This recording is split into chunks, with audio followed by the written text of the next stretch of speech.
প্রিয় নবীজির দুধ ভাই আব্দুল্লাহ হালিমার কাছে এসে বলল, আম্মা জান, ভাইকে কেরা যেন মেরে ফেলেছে। এই খবর শুনে হালিমার মাথায় যেন আকাশ ভেঙে পড়লো। তিনি দৌড়ে সেখানে গিয়ে দেখলেন শিশু নবী হযরত মুহাম্মদ সাল্লাল্লাহু আলাইহি ওয়াসাল্লাম ভয়ে বিভোর হয়ে বসে আছেন। মা হালিমা তখন জিজ্ঞাসা করলেন, বাবা তোমার কি হয়েছে? তখন শিশু নবী হযরত মুহাম্মদ সাল্লাল্লাহু আলাইহি ওয়াসাল্লাম ভয়ে ভয়ে সবকিছু খুলে বললেন। কথাগুলো শুনে হালিমাও ভয় পেয়ে যান। কিছুদিন পর হালিমা হযরত মুহাম্মদ সাল্লাল্লাহু আলাইহি ওয়াসাল্লামকে নিয়ে বাইরে বসেছিলেন। তখন খ্রিস্টান সন্ন্যাসী সেখান দিয়ে যাচ্ছিল। তারা শিশু নবী হযরত মুহাম্মদ সাল্লাল্লাহু আলাইহি ওয়াসাল্লামকে দেখা মাত্রই দাঁড়িয়ে গেল। তারা এগিয়ে এসে মুহাম্মদ সাল্লাল্লাহু আলাইহি ওয়াসাল্লামকে খুব মনোযোগ সহকারে দেখতে লাগলো। তারা হালিমাকে জিজ্ঞাসা করলো, এই বাচ্চাটি কার? তখন হালিমা উত্তর দিলেন, এই বাচ্চাটি আমার নয়, আমার কাছে আমানত দেওয়া হয়েছে। তারপর একজন সন্ন্যাসী অন্যদেরকে লক্ষ্য করে বলল, চলো আমরা এই বাচ্চাটিকে নিয়ে যাই। এর মধ্যে মহাপুরুষের লক্ষণ রয়েছে, কোনো কালে সে একজন মহাপুরুষ হবে। হালিমা তাদের মতলব বুঝতে পেরে ঘাবড়ে গেলেন। তাই তিনি বিলম্ব না করে মুহাম্মদ সাল্লাল্লাহু আলাইহি সাল্লামকে নিয়ে সেখান থেকে চলে গেলেন। অতঃপর নবীজির দুধমা হালিমা শিশু মুহাম্মদ সাল্লাল্লাহু আলাইহি সাল্লামকে তার মার কাছে ফিরিয়ে দিলেন। তখন মুহাম্মদ সাল্লাল্লাহু আলাইহি সাল্লামের বয়স ছিল মাত্র 5 বছর। তারপর থেকে তার দাদা আব্দুল মুত্তালিব এবং তার মা আমেনার সঙ্গে থেকে বড় হতে লাগলো।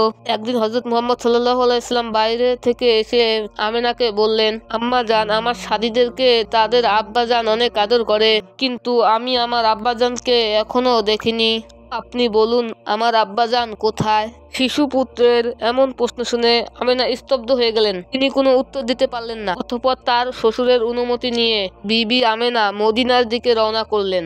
তখন তার সাথে ছিল শিশু নবী এবং দাসী উম্মে আইমান। চলতে চলতে একটি কবরের সামনে এসে বিবি আমেনা দাঁড়িয়ে গেলেন এবং নবীকে বললেন, হে মুহাম্মদ, তুমি আমাকে জিজ্ঞেস করেছিলে তোমার বাবা কোথায়? তোমার বাবা এই কবরেই ঘুমিয়ে আছে, ভালো করে দেখে তৃপ্তি মিটিয়ে নাও। অতঃপর মা ছেলে দু চোখের অশ্রু বিসর্জন দিলেন।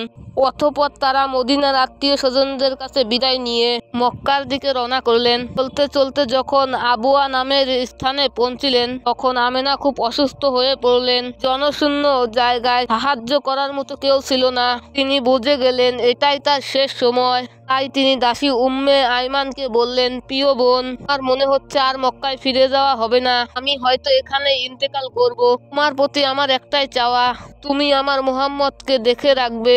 উম্মে আইমান বললেন, আপনি আমার মনিব হয়েও ছোট বোনের মতো আগলে রেখেছিলেন। কথা দিচ্ছি আপনার ছেলেকে কখনো মায়ের অভাব বুঝতে দিব না। জীবনের শেষ নিঃশ্বাস পর্যন্ত আপনার সন্তানের পাশেই থাকবো। অতঃপর আমেনা নড়াচড়া বন্ধ করে দিল। সাথে সাথে থেমে গেল তার ইহকালের যাত্রা, কারণ তিনি ইতিমধ্যে ইন্তেকাল করেছেন। অতঃপর তারা মা আমেনার দাফন শেষ করে রাসূল সাল্লাল্লাহু আলাইহি সাল্লামকে নিয়ে মক্কায় আব্দুল মুত্তালিবের কাছে আসলেন। আব্দুল মুত্তালিব আমেনার মৃত্যুর সংবাদ শুনে খুবই কষ্ট পেলেন। কিছুদিন পর হযরত মুহাম্মদ সাল্লাল্লাহু আলাইহি সাল্লাম দাসী আইমানকে আজাদ করে দিয়ে বললেন, আজ থেকে আপনি মুক্ত, আপনার যেখানে ইচ্ছা সেখানে চলে যেতে পারেন। উত্তরে উম্মে আইমান বললেন, আমি তোমার মাকে কথা দিয়েছি মৃত্যুর আগ পর্যন্ত তোমার দেখাশোনা করব। এ কথা নড়াচড়া করতে পারবো না। যতদিন আমার প্রাণ আছে আমি তোমাকে ছেড়ে কোথাও যাব না। ফলে উম্মে আইমান আজাদ হওয়ার পরেও নবী করিম সাল্লাল্লাহু আলাইহি সাল্লামকে ছেড়ে গেলেন না। উম্মে আইমান এমন একজন মহিনসী নারী ছিলেন, তিনি নবীজির জন্মের পর থেকে তার মৃত্যু পর্যন্ত নবীজির পাশেই ছিলেন। উনি সর্বদা মায়ের মমতা দিয়ে নবীজিকে আগলে রেখেছিলেন। নবী করিম সাল্লাল্লাহু আলাইহি সাল্লাম তাকে অত্যন্ত শ্রদ্ধা করতেন। তাকে আসতে দেখলে নিজের পরনের চাদর মাটিতে বিছিয়ে বসতে দিতেন এবং তাকে উম্মি অর্থাৎ আমার মা বলে ডাকতেন। যেখানে নবীজির স্বভাব ছিল তিনি যতটুকু ইচ্ছা খেতেন, এর চেয়ে বেশি খেতে বললে তিনি রেগে যেতেন। সেখানে উম্মে আইমান নবীজিকে জোর করে খাওয়াতেন। নবীজি খেতে না চাইলেও তিনি বলতেন, মুহাম্মদ আরেকটু খাও। নবীজিকে জোর করে খাওয়ালে নবীজি না তো করতোই না, বরঞ্চ মুস্কি হাসি দিয়ে আবার খেতে শুরু করতেন। জন্ম না দিয়েও যে মা হওয়া যায়, দাসী উম্মে আইমান তার প্রমাণ। প্রিয় বন্ধুরা, ভিডিওটি ভালো লাগলে লাইক, কমেন্ট, শেয়ার এবং সাবস্ক্রাইব করে আমাদের পাশেই থাকবেন। আসসালামু আলাইকুম ওয়া রাহমাতুল্লাহি ওয়া বারাকাতুহু।